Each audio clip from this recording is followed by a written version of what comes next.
Hello and welcome to smart learning. WBCS prelims আসন্ন এবং তার জন্য সবচেয়ে প্রয়োজনীয় যে বিষয়টা আমাদের করতে হবে সেটা হচ্ছে রিভিশন। তো স্মার্ট লার্নিংয়ের পক্ষ থেকে বিভিন্ন সাবজেক্ট, সবচেয়ে গুরুত্বপূর্ণ যে সমস্ত বিষয় রয়েছে সেগুলো বিভিন্নভাবে রিভিশন দেওয়া হবে।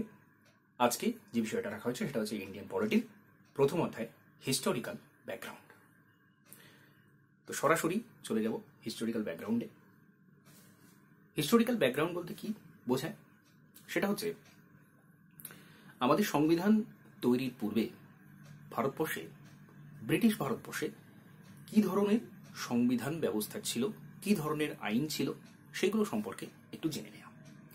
অধ্যায়টা অত্যন্ত গুরুত্বপূর্ণ কারণ এটা একই সাথে হিস্ট্রি এবং ইন্ডিয়ান পলিটির একটা অত্যন্ত গুরুত্বপূর্ণ অধ্যায় এবং এখান থেকে প্রিলিমস কিন্তু অবশ্যই প্রশ্ন থাকবে। প্রত্যেকটা আইন অত্যন্ত গুরুত্ব সহকারে পড়তে হবে। আমি এখানে একেবারে সবচেয়ে গুরুত্বপূর্ণ যে পয়েন্টসগুলো সেগুলো এখানে তুলে রেখেছি। কোনো এক্সট্রা কিছু এখানে নেই। এক্সট্রার জন্য কিন্তু চ্যাপ্টার যেখানে পড়িয়েছিলাম সেখানে যেতে হবে। তো আমি সবচেয়ে হাইলাইট করব, বেশি বিস্তারিত না গিয়ে আর ডিটেলসে না গিয়ে আমি একেবারে সরাসরি চলে আসবো এখানে। তো আমরা যদি দেখি হিস্টোরিক্যাল ব্যাকগ্রাউন্ডকে দুটো ভাগে মূলত ভাগ করা যেতে পারে। একটা হচ্ছে কোম্পানি রুল, অর্থাৎ ইস্ট ইন্ডিয়া কোম্পানি যখন ছিল তখন কি কি আইন হয়েছিল, আর দ্বিতীয়টা হচ্ছে ক্রাউন রুল, অর্থাৎ ব্রিটেন থেকে সরাসরি যে সমস্ত আইনগুলো তৈরি করা হয়েছিল নিয়ন্ত্রণের জন্য সেইগুলো। তো কোম্পানি রুল সময়কাল হচ্ছে 1773 থেকে 1858। 1773 কেন? কারণ এর আগে আমরা যদি দেখি 1757-তে মহাবিদ্রোহ এবং 1765-তে বাংলা, বিহার, উড়িষ্যার দেওয়ানি লাভ, এই দুটো গুরুত্বপূর্ণ বিষয়ের পর বাংলার যে শাসনকর্তা, মূল শাসনকর্তা, সেটা হয়ে যান রবার্ট ক্লাইভ। তো উনি দ্বৈত শাসন প্রবর্তন করছেন রবার্ট ক্লাইভ এসে। কারণ সেই সময় যে নবাবী শাসন ছিল সেটাকে কিন্তু বলা যায় ক্ষমতাহীন দায়িত্ব। তাদের দায়িত্ব আছে কিন্তু ক্ষমতা নেই। ক্ষমতাটা কার কাছে? ক্ষমতাটা ইস্ট ইন্ডিয়া কোম্পানির কাছে। তো ইস্ট ইন্ডিয়া কোম্পানি হচ্ছে দায়িত্বহীন ক্ষমতা। এটা কি বলা হয়? ডুয়েল গভর্নমেন্ট, যেটা এনেছিলেন ক্লাইভ। তো ক্লাইভের পরে আসছেন হেস্টিংস, এবং হেস্টিংস এসেই কিন্তু এই ডুয়েল গভর্নমেন্টটা, ডুয়েল সিস্টেমটা অ্যাবলিশ করছেন। এবং এখানে আসছে কি রেগুলেটিং অ্যাক্ট অফ 1773। এই অ্যাক্টের গুরুত্বপূর্ণ বিষয়গুলো কি কি ছিল? Governor of Bengal became governor general of Bengal. যিনি ছিলেন বাংলার গভর্নর তিনি হয়ে যাচ্ছেন গভর্নর জেনারেল। কেন? কারণ এই সময় বাংলার মধ্যে চলে আসছে কিন্তু মাদ্রাস প্রেসিডেন্সি এবং বম্বে প্রেসিডেন্সির মধ্যেও কিন্তু তার কন্ট্রোলে সেটা চলে আসছে। তো সেজন্য তিনি হয়ে যাচ্ছেন গভর্নর জেনারেল অফ বেঙ্গল, এবং প্রথম গভর্নর জেনারেল অফ বেঙ্গলকে লর্ড ওয়ারেন হেস্টিংস। এবং এখানে আর কি গুরুত্বপূর্ণ আসছে? সুপ্রিম কোর্ট এস্টাবলিশমেন্ট হচ্ছে 1774-এ। সুপ্রিম কোর্ট আসছে, very very important. Supreme court কবে স্থাপিত হয়েছে? ক্যালকাটা সুপ্রিম কোর্ট 1774 সালে, এবং প্রথম বিচারপতি ছিলেন এলিজা ইম্পে। এবং এখানে মোট বিচারপতির সংখ্যা ছিল 4 জন, একজন প্রধান বিচারপতি এবং 3 জন সহ বিচারপতি সহ মোট 4 জন বিচারপতি এখানে ছিলেন। আর কি আসছে এখানে? কোর্ট অফ ডাইরেক্টর, যারা কিনা বিভিন্ন বিষয়ে পরামর্শ দেবেন, নিয়ন্ত্রণ করবেন। এদের হাতে কিন্তু পলিটিক্যাল পাওয়ারও ছিল, রাজনৈতিক ক্ষমতাও ছিল, এবং কমার্শিয়াল যে বিভিন্ন অ্যাফেয়ারগুলো, কারণ এটা ইস্ট ইন্ডিয়া কোম্পানি মনে রাখতে হবে, কমার্শিয়াল বিষয় রয়েছে তাদের। তো সেই দুটো বিষয়ই দেখার জন্য কিন্তু এই কোর্ট অফ ডাইরেক্টরটা আসছেন তারা। এরপর কি দেখো? পিটস ইন্ডিয়া অ্যাক্ট 1784, পিটের ভারত শাসন আইন যেটাকে বলা হয়। এখানে কি গুরুত্বপূর্ণ ঘটনা ঘটেছিল? আচ্ছা, এটাকে পিটস ইন্ডিয়া অ্যাক্টকে, এটাকে কিন্তু অ্যাক্ট অফ সেটেলমেন্টও বলা হয়। এই নামেও কিন্তু জিজ্ঞাসা করা হতে পারে কোয়েশ্চেনটা, অ্যাক্ট অফ সেটেলমেন্ট। তো পিটস ইন্ডিয়া অ্যাক্ট 1784, এখানে এই যে কোর্ট অফ ডাইরেক্টর ছিল তার সাথে সাথে আসছে কি board of control. Court of director থাকছে, তার সাথে আসছে বোর্ড অফ কন্ট্রোল। কারণ এদের দুজনের কিন্তু ক্ষমতা বিভাজন হচ্ছে। এতদিন পর্যন্ত ডাইরেক্ট কোর্ট অফ ডাইরেক্টরের হাতে সব ক্ষমতা ছিল, পলিটিক্যাল ছিল, কমার্শিয়াল ছিল, কিন্তু এখানে বোর্ড অফ কন্ট্রোলের হাতে পলিটিক্যাল পাওয়ারটা তুলে দেওয়া হচ্ছে, আর কোর্ট অফ ডাইরেক্টরের হাতে থাকছে শুধুমাত্র কমার্শিয়াল পাওয়ার। এরপর 1833-এ চার্টার অ্যাক্ট, যদিও এর আগে আরো দুটো চার্টার অ্যাক্ট এসেছিল। 1813টা অত্যন্ত গুরুত্বপূর্ণ, দুটো পয়েন্ট আমাদের মনে রাখতে হবে। এখানে আমি আনি কিন্তু 1813 যে একটা ছিল সেখানে কি হয়? ভারতবর্ষের জন্য, ভারতীয়দের জন্য 1 লাখ টাকা খরচ করতে হবে, এরকম একটা শিক্ষার জন্য, ভারতীয়দের শিক্ষার জন্য 1 লাখ টাকা খরচ করতে হবে, এরকম একটা বিষয় কিন্তু এখানে বলা হয়েছিল। আর কি বলা হয়েছিল, এখানে মিশনারিরা এসে কিন্তু ধর্ম প্রচারের জন্য ধর্মযাজকরা এখানে আসতে শুরু করেন। তো এই এডুকেশনের বিষয়টা আমাদের মনে রাখতে হবে, যেখানে 1 লাখ টাকা খরচের কথা বলা হয় 1813 চার্টার অ্যাক্টে। এবং আরেকটা বিষয় গুরুত্বপূর্ণ, সেটা হচ্ছে চার্টার অ্যাক্টগুলো কিন্তু প্রত্যেক 20 বছর অন্তর অন্তর এসেছিল। এরপরে আমরা দেখবো 1833 এসেছিল, এবং 1833 চার্টার অ্যাক্টে কি হচ্ছে, গভর্নর জেনারেল অফ বেঙ্গল যিনি ছিলেন তিনি হয়ে যাচ্ছেন গভর্নর জেনারেল অফ ইন্ডিয়া। সময়টা খুব গুরুত্বপূর্ণ, 1833 আমাদের মনে রাখতে হবে। আমরা যদি ইতিহাসের কথা মাথায় রেখে আমাদের কিন্তু বিষয়টা বুঝতে হবে। 1833 এখানে কিন্তু অলরেডি মহীশূর দখলে চলে এসেছে 1799-তে। 1817-18 নাগাদ মারাঠা চলে এসেছে, তার আগে বাংলা তো ছিল, এবং বিভিন্ন ক্ষুদ্র ক্ষুদ্র এলাকা কিন্তু তার আগে ব্রিটিশরা অলরেডি দখল করে নিয়েছে। সুতরাং গভর্নর জেনারেল অফ বেঙ্গলকে এবার হতে হচ্ছে গভর্নর জেনারেল অফ ইন্ডিয়া। পুরো ভারতবর্ষের কন্ট্রোলটা তার হাতে চলে আসছে, এবং এই যে এক্সিকিউটিভ পাওয়ারটাও চলে আসছে আর লেজিসলেটিভ পাওয়ারটাও চলে আসছে। দুটো পাওয়ারই কিন্তু চলে যাচ্ছে কার কাছে, গভর্নর জেনারেল অফ ইন্ডিয়ার কাছে। এবং প্রথম গভর্নর জেনারেল অফ ইন্ডিয়া কে ছিলেন, লর্ড উইলিয়াম বেন্টিং। উনি শেষ governor general of Bengal, last governor general of Bengal Bentinck, এবং প্রথম গভর্নর জেনারেল অফ ইন্ডিয়া। আচ্ছা, এরপর চার্টার অ্যাক্ট 1853, আরো 20 বছর পর যে নেক্সট যে চার্টার অ্যাক্ট ছিল, সেখানে কি হয়েছিল, সেখানে কি হয়েছিল, open competition system for civil service exam. Civil সার্ভিসের জন্য ওপেন কম্পিটিশনের মাধ্যমে সিভিল সার্ভিস হবে। সেটা প্রথম কখন আসছে, 1853-তে। খুব গুরুত্বপূর্ণ সিভিল সার্ভিস, যেহেতু এক্সাম সিভিল সার্ভিসের বিষয় কিন্তু বারবার জিজ্ঞাসা করা হয়ে থাকে। তো প্রথম এটা কবে আসছে, 1853-তে ওপেন কম্পিটিশন শুরু হচ্ছে। এর আগে কিন্তু ওপেন কম্পিটিশন ছিল না, কারণ এর আগে কর্নওয়ালিসের সময় কিন্তু, যাকে ফাদার অফ সিভিল সার্ভিস বলা হয়, তার সময়তেই সিভিল সার্ভিস আসছে, কিন্তু ওপেন কম্পিটিশন ছিল না। ওপেন কম্পিটিশন আসছে কিন্তু 1853-তে। খুব গুরুত্বপূর্ণ, এই প্রত্যেকটা ছোট ছোট পয়েন্টের উপর কিন্তু আমাদের গুরুত্ব দিতে হবে, তবেই কিন্তু প্রত্যেকটা সেপারেশন করাটা সম্ভব। না হলে কিন্তু কর্নওয়ালিসের সাথে এখানে সব গন্ডগোল হয়ে যাওয়ার প্রচন্ড একটা সম্ভাবনা থাকবে। তো এখানে ওপেন কম্পিটিশনের উপর কিন্তু আমাদের গুরুত্ব দিতে হবে, যে ওপেন কম্পিটিশনটা এখানে শুরু হচ্ছে চার্টার অ্যাক্ট 1853-তে। আচ্ছা, অ্যাপয়েন্টমেন্ট অফ মেকলে কমিটি, আইসিসির জন্য এখানে মেকলে কমিটিকে অ্যাপয়েন্ট করা হচ্ছে। মেকলে কমিটি অত্যন্ত গুরুত্বপূর্ণ। মেকলে কমিটি পরবর্তীকালে এডুকেশনের জন্য মেকলে মিনিট, এই যে গুরুত্বপূর্ণ বিষয়টা, এটা পুরোটাই এই মেকলে কমিটি আসছে 1853-তে। তো এইভাবে পুরো বিষয়টা আমাদের মনে রাখতে হবে। 1773-এ কি হয়েছিল, 84-তে, 33-এ, 53-তে কি হয়েছিল, এবং 1813-তে কি হয়েছিল। এখানে কিন্তু সামগ্রিকভাবে আমাদের মনে রাখতে হবে কোম্পানি রুলের সময় এই ঘটনা ঘটেছিল। পার্টিকুলার পয়েন্টগুলো এখানে হাইলাইট করা আছে, প্রত্যেকটার উপর গুরুত্ব দিতে হবে। আচ্ছা, এরপর আমরা চলে আসবো ক্রাউন রুল। 1857-তে মহাবিদ্রোহ হচ্ছে। সেখানে ব্রিটিশরা বুঝতে পারছে যে আমরা যদি ভারতবর্ষকে রাখতে চাই, আমাদের সাম্রাজ্য কায়েম রাখতে চাই ভারতবর্ষে, তাহলে একটা বিরাট পরিবর্তন প্রয়োজন। ইস্ট ইন্ডিয়া কোম্পানি শুধুমাত্র শোষণের মাধ্যমে, সামগ্রিকভাবে সমস্ত দিক থেকে শোষণের মাধ্যমে তারা এমন একটা পরিস্থিতি তৈরি করেছে যে সেখানে একটা বিরাট পরিবর্তন না হলে কিন্তু ভারতবর্ষ সাম্রাজ্যটা আমরা রাখতে পারবো না। সেই জন্য বিভিন্ন রকম পরিবর্তন তারা আনছে। কি কি আইন এনেছিল, 1858-তে যে পরিবর্তনটা এনেছিল, প্রথম হচ্ছে গভর্নর জেনারেল অফ ইন্ডিয়া তিনি হয়ে যাচ্ছেন ভাইসরয়।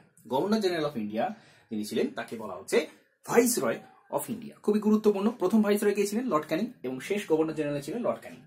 তো তিনি ভাইসরয় হচ্ছেন। আর কি হচ্ছে, এই বোর্ড অফ কন্ট্রোল আর কোর্ট অফ ডাইরেক্টর, এই যে দুটো বিষয় ছিল, এদেরকে কিন্তু অ্যাবলিশ করে দেওয়া হচ্ছে, এদেরকে ভেঙে দেওয়া হচ্ছে, এদের আর কোনো গুরুত্ব থাকছে না। তার বদলে কি আসছে, সেক্রেটারি অফ স্টেট।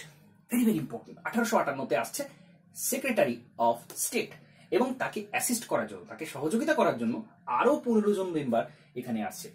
তো খুবই গুরুত্বপূর্ণ, সেক্রেটারি অফ স্টেট এবং 15 জন মেম্বার, এবং এখানে ভাইসরয় বিষয়টা গুরুত্বপূর্ণ। 1858 অ্যাক্ট। এরপর 1861-র ইন্ডিয়া কাউন্সিল অ্যাক্ট। এখানে কি হচ্ছে, ভারতীয়দের এই ল মেকিং প্রসেস, আইন তৈরি যে প্রসেস, অর্থাৎ লেজিসলেচার, সেখানে কিন্তু ভারতীয়দের কিছু আনা হচ্ছে সহযোগিতা করার জন্য। অর্থাৎ এখান থেকে কিন্তু ধীরে ধীরে ওই ভারতীয়দের ইনঅফিসিয়ালি, কিন্তু এখনো পর্যন্ত অফিসিয়ালি অ্যানাউন্স হয়নি যে ভারতীয়রা লেজিসলেচারে আসছে, ইনঅফিসিয়ালি তাদেরকে কিছু কিছু প্রিন্সেস স্টেট থেকে, কিছু কিছু আলাদা আলাদা জায়গা থেকে ভারতীয়দের কিন্তু এখানে নমিনেশন চলতে থাকে। অফিসিয়ালি না, অর্থাৎ তাদের গুরুত্ব ছিল না, কিন্তু তাদের একটা সাম্মানিকভাবে বলা যেতে পারে, বা তাদের এই মধ্যে অংশগ্রহণ করানো একটা বিষয়টা কিন্তু তারা চলতে থাকে। কারণ ওই 1858 বিদ্রোহের পর বুঝেছিল যে ভারতীয়দের কিন্তু ইংরেজদের শাসনের মধ্যে অন্তর্ভুক্ত করতে হবে, নাহলে কিন্তু রাখা যাবে না। সেই জন্য এই সমস্ত বিষয়গুলো আসছে, এখানে পরপর পরিবর্তনগুলো আসছে। আচ্ছা, তো ল মেকিং প্রসেসে ভারতীয়রা ঢুকছে। প্রথমবার পোর্টফোলিও সিস্টেম আসছে। পোর্টফোলিও সিস্টেম ক্যানিং শুরু করেছিলেন 1859 সালে, এবং সেটা 1861-র এখানে কিন্তু 1861-তে পোর্টফোলিও সিস্টেম আসছে। বারবার এখানে কিন্তু প্রশ্নটা জিজ্ঞাসা করা হয়, পোর্টফোলিও সিস্টেম কবে কোন আইনের মাধ্যমে আসছে, সেটা কিন্তু 1861 ইন্ডিয়ান কাউন্সিল অ্যাক্টের মাধ্যমে আসছে। আচ্ছা, এরপর ইন্ডিয়ান কাউন্সিল অ্যাক্ট 1892, এখানে কি হচ্ছে, legislative council to discuss budget. Budget বিষয়টা লেজিসলেচারে আসছে। বাজেট যদিও অলরেডি এসেছিল 1860-এ, কিন্তু অলরেডি বাজেট ভারতবর্ষে চলে এসেছিল। যদিও এটা অর্থনীতির প্রশ্ন, জিজ্ঞাসা করা হয় যে বাজেট কবে থেকে শুরু হচ্ছে, সেটা কিন্তু 1860। খুব গুরুত্বপূর্ণ একটা সাল, মনে রাখতে হবে বাজেট। আর লেজিসলেটিভ কাউন্সিল অর্থাৎ লেজিসলেচারে আইনসভাতে যে বাজেট সম্পর্কে ডিসকাস করা হয়, সেই বিষয়টা আসছে 1892 এর অ্যাক্টে। আর কি হচ্ছে, ইলেকশন। ইনডাইরেক্টলি কিন্তু ইলেকশন কথাটা এই ইন্ডিয়ান কাউন্সিল অ্যাক্টে কোথাও ছিল না, কিন্তু ইনডাইরেক্ট ইলেকশনের কথা এইখানে কিন্তু আসছে। তো প্রশ্ন যখন আসবে ইনডাইরেক্ট ইলেকশন, তখন কিন্তু 1892 এর অ্যাক্টের কথা লিখতে হবে, কারণ এখানে ইনডাইরেক্টলি বলা হয়েছিল, ডাইরেক্টলি কিন্তু বলা হয়নি। ইলেকশন শব্দটা এই অ্যাক্টের মধ্যে কোথাও ছিল না। আচ্ছা, তো খুব গুরুত্বপূর্ণ দুটো বিষয়, ইলেকশন এবং বাজেট আসছে 1892 এর এই ইন্ডিয়ান কাউন্সিল অ্যাক্ট। এরপর 1909, অত্যন্ত গুরুত্বপূর্ণ 1909 এর ইন্ডিয়ান কাউন্সিল অ্যাক্ট। এটাকে কিন্তু মরলে মিন্টো রিফর্ম বলা হয়, মরলে মিন্টো রিফর্ম। তো ইন্ডিয়ান কাউন্সিল অ্যাক্ট না বলে মরলে মিন্টো রিফর্ম দিয়ে প্রশ্ন হয়, তো মনে রাখতে হবে 1909-তে মরলে মিন্টো রিফর্ম। এখানে কি করা হচ্ছে, লেজিসলেচারের সাইজটাকে বাড়ানো হচ্ছে, অর্থাৎ লেজিসলেচারে আইনসভাতে আরো সদস্যদের এখানে আনা হচ্ছে। আর কি করা হচ্ছে, entrance of Indian to the viceroy and governor executive council. ভারতীয়দের এই ভাইসরয় এবং গভর্নরের যে এক্সিকিউটিভ কাউন্সিল আছে, সেই এক্সিকিউটিভ কাউন্সিলে ভারতীয়দের প্রবেশাধিকার দেওয়া হচ্ছে। এক্সিকিউটিভ কাউন্সিল কিন্তু মনে রাখতে হবে, লেজিসলেচার বিষয়টা আলাদা। এক্সিকিউটিভ যারা কার্যনির্বাহী, তাদেরকে প্রবেশাধিকার দেওয়া হচ্ছে। এবং প্রথম ভারতীয় যিনি ভাইসরয় এক্সিকিউটিভ কাউন্সিলে প্রবেশ করতে পেরেছিলেন, তিনি হচ্ছেন এস.পি. সিনহা। জিজ্ঞাসা করা হয়, বারবার প্রশ্নটা জিজ্ঞাসা করা হয়, তাহলে এক্সিকিউটিভ এবং লেজিসলেটিভ কাউন্সিলে গভর্নরের, ভাইসরয় এবং গভর্নরের এক্সিকিউটিভ কাউন্সিল, লেজিসলেচার নয়, এক্সিকিউটিভ কাউন্সিলে প্রবেশাধিকার দেওয়া হচ্ছে 1909 সালে, প্রথম এস.পি. সিনহা। আর সবচেয়ে বেশি গুরুত্বপূর্ণ যে বিষয়টা, সেটা হচ্ছে সেপারেট ইলেক্টোরেট। আলাদা করে ইলেক্টোরেট দেওয়া হচ্ছে শুধুমাত্র মুসলিমদের জন্য, অর্থাৎ একটা এলাকা থাকবে, সেখানে শুধুমাত্র মুসলিম প্রতিনিধি দাঁড়াবেন, মুসলিমরাই তাকে ভোট দেবে। এই যে সেপারেশন, এই যে সেপারেশনটা, এটা কিন্তু 1909 আসছে, যেটা খুবই গুরুত্বপূর্ণ, কারণ এর একটা বিরাট বড় গুরুত্ব ছিল। মনে করা হয় যে এই সেপারেট ইলেক্টোরেট থেকেই পরবর্তীকালে কিন্তু পাকিস্তানের দাবিটা আরো জোরালো হতে পেরেছিল। যদি না এরকম সেপারেট ইলেক্টোরেট থাকতো, তাহলে কিন্তু হয়তো ওই পাকিস্তান বিষয়টা কখনোই আসতে পারতো না। সেই জন্য কিন্তু 1909 এই আইনটা বারবার জিজ্ঞাসা করা হয়, সেপারেট ইলেক্টোরেট 1909 সালে এটা এসেছিল। তো মুসলিমদের জন্য সেপারেট ইলেক্টোরেট দেওয়া হয়েছিল। যাই হোক, ঐতিহাসিক বিভিন্ন ঘটনা প্রবাহ রয়েছে এখানে, সেগুলো এখানে ডিসকাস করার প্রয়োজন নেই, সেগুলো অলরেডি আমি আগে বলেছি।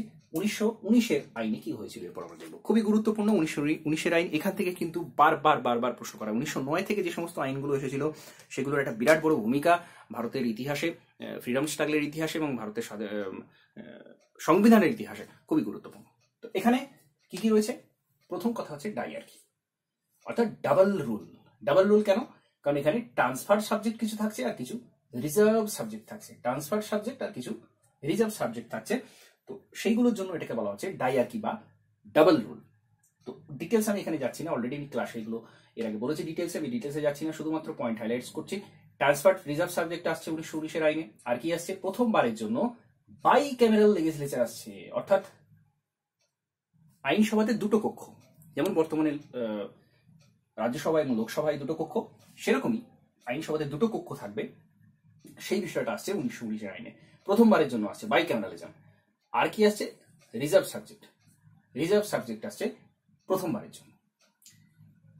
এরপর আরেকটা গুরুত্বপূর্ণ বিষয় হচ্ছে limited franchise to the people of India, অর্থাৎ কিছু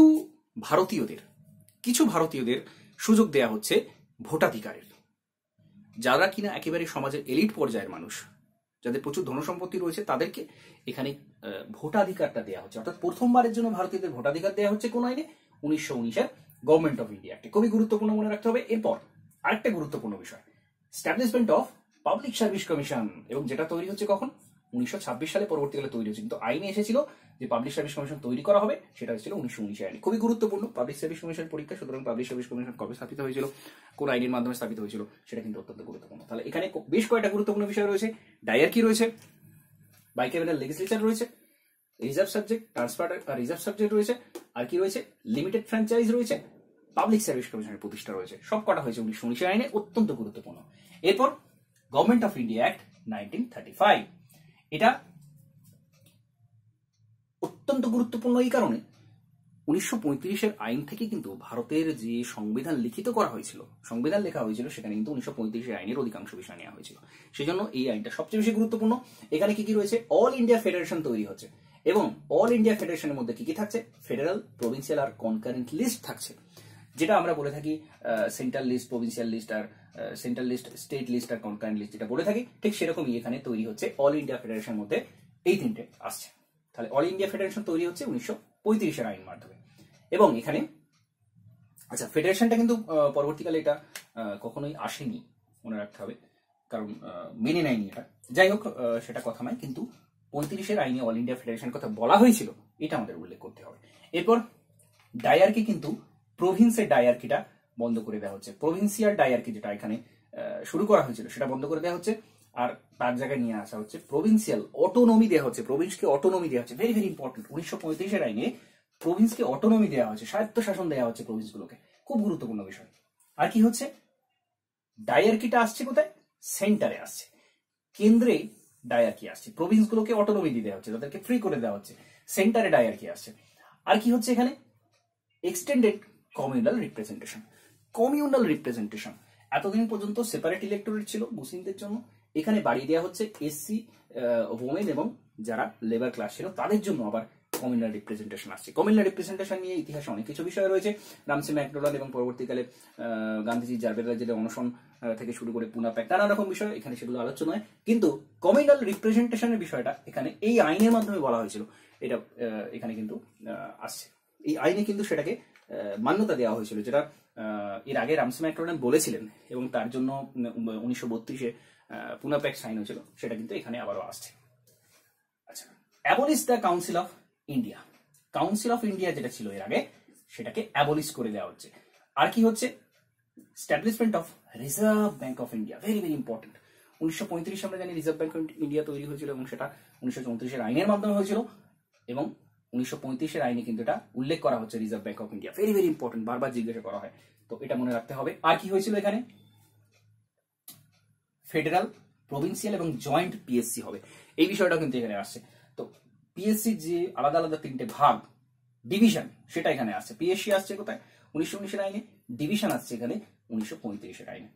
আর ফেডারাল কোড একটা থাকতে হবে, 1937 এটা এসেছিল যে ফেডারাল কোড থাকতে হবে, একটা যুক্তরাষ্ট্রীয় কোড থাকতে হবে, সেটা তৈরি হচ্ছে 1935-এর আইনে, যেমন স্থাপিত হচ্ছে 1937-এ। আচ্ছা, এরপর একেবারে স্বাধীনতা, 1947-এ যে আইনটা ছিল ইন্ডিয়ান ইন্ডিপেন্ডেন্স অ্যাক্ট, সেটাতে কি বলা ছিল, ended the British rule in India. ভারতবর্ষে ব্রিটিশ সাম্রাজ্যের অবসান ঘটাচ্ছে, অবশ্যই খুবই গুরুত্বপূর্ণ। আর কি হচ্ছে, পার্টিশন, এই আইনটার জন্য পার্টিশন দায়ী। তো পার্টিশন করার কথা মেনে নেওয়া হচ্ছে, পার্টিশনের কথা বলা হচ্ছে, পাকিস্তান তৈরি হচ্ছে। আর কি হচ্ছে, empowered constituent assembly for constitution. Constituent অ্যাসেম্বলিকে কনস্টিটিউশন তৈরি পাওয়ার দেওয়া হচ্ছে, ক্ষমতা দেওয়া হচ্ছে। আর freedom of princely state to join any dominion. Princely স্টেটদের ক্ষমতা দেওয়া হচ্ছে যে তারা ভারতবর্ষের ডমিনিয়নে জয়েন করতে পারে বা পাকিস্তানের ডমিনিয়নে জয়েন করতে পারে।